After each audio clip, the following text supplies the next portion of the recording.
So let's try to answer the world record question, which I love so much because it gives us, it makes us bigger, I believe. Vite, then how is the world better off because you and your company are in it? Yeah, great question. Was thinking a little bit what to answer. The main and the most important thing.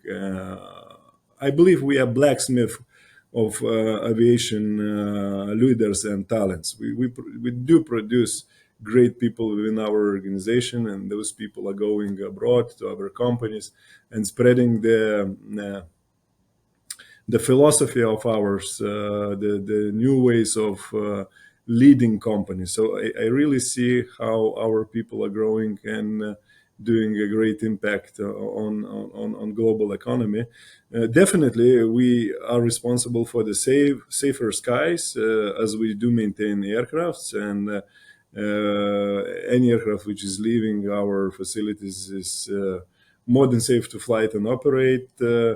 We also do promote sustainability and social responsibility, not only in our company but in our group of companies. We have different free will initiatives which is coming from our employees, and we are participating as much as we possible in order to support our community. So I would say everything what it relates about creating more better people or more better employees in the world, we are doing that. And I would say that would be my answer for you, Laura.